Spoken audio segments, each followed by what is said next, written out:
Oke, sekarang siapa yang mau maju pertama? Enggak kok, enggak. Oke, Em, sudah kelihatan nggak? sudah. Udah. Oke. Assalamualaikum warahmatullahi wabarakatuh. Waalaikumsalam warahmatullahi wabarakatuh. Selamat siang teman-teman. Bagaimana kabarnya untuk siang hari ini? Alhamdulillah. Baik, Kakak. Semoga saja tetap sehat ya. Oh, maaf. Semoga saja tetap sehat.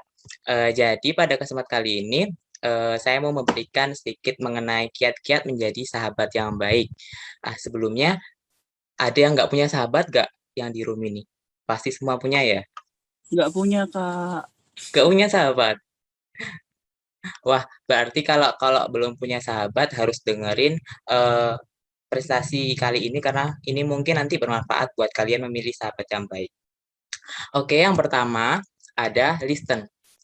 Nah, listen di sini untuk menjadi sahabat yang baik, kiranya kita harus mendengarkan sahabat kita. Jadi, ketika sahabat itu berkeluh kesah atau menceritakan sesuatu, kita di sini sebagai bertindak sebagai pendengar. Kita akan memberikan respon yang diperlukan saja. Ketika kita akan melakukan listen atau mendengarkan ini, kita juga sudah menghormati bagaimana kita menjadi sahabat yang baik. Selanjutnya ada embrace. Ada yang tahu embrace itu gimana? Belum tahu, Kak. Oh, belum tahu ya.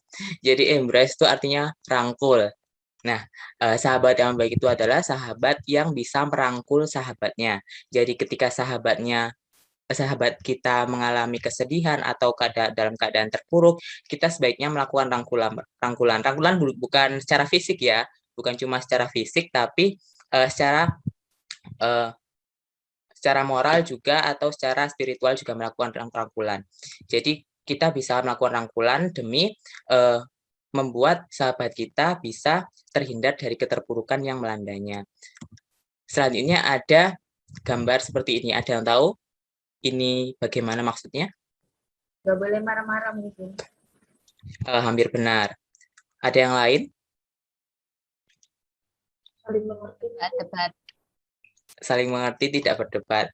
Hampir benar ya. Jadi untuk gambar ini artinya kita tidak boleh egois dan menang sendiri.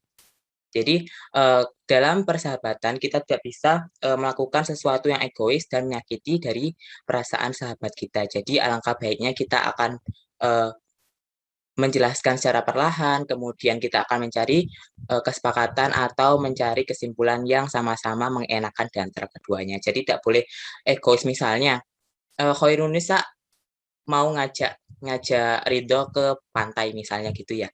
Terus Khairunisa ternyata ketika sampai pantai pengennya minum es kelapa muda, tapi ternyata Ridhonya pengen minumnya es jeruk. Terus pengennya itu samaan, ternyata salah satunya egois. Ya udah kamu minum kelapa muda aja, aku lemon aja gitu. Jadi dengan ekspresi yang agak jengkel atau bagaimana itu bisa kita hindari. Jadi kita harus menentukan konsensus yang baik sehingga nanti persahabatan kita tidak akan mudah terputus dengan hanya hal-hal yang sepele. Nah, selanjutnya ada our history.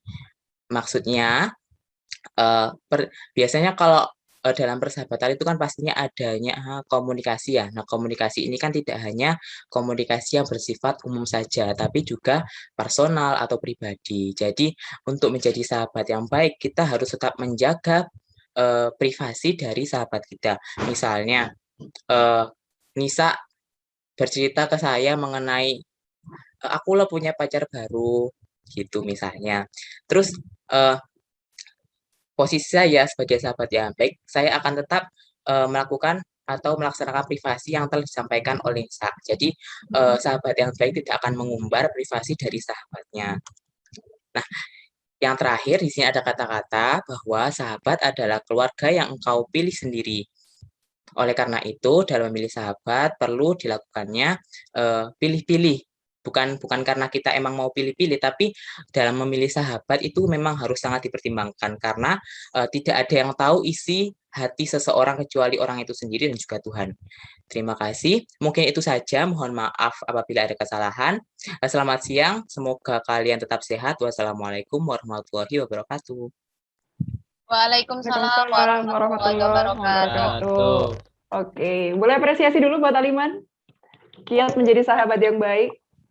Gimana, Man? Udah jadi sahabat yang baik, Man? Insya Allah sudah. Insya Allah. Oke, menarik ya teman-teman ya. Kita bisa belajar dari Aliman tuh. Tadi di awal Aliman kasih interaksi ya, Man ya. Maksudnya ngelempar interaksi buat orang jawab gitu. Terus Aliman juga berusaha kasih misalnya kayak itu, misalnya Khairunisa sama siapa tadi, Man? Contohmu? Ridho. Nisa sama Ridho gini, boleh kayak gitu.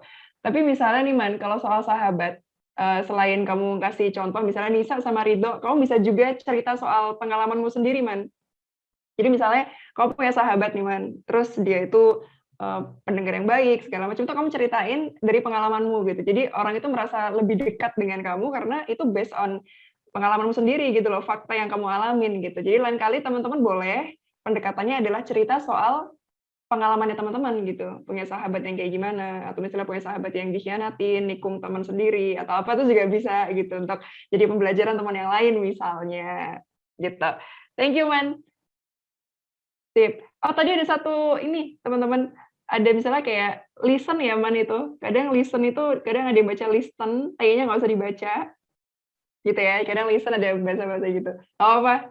Sip. Makasih, Aliman.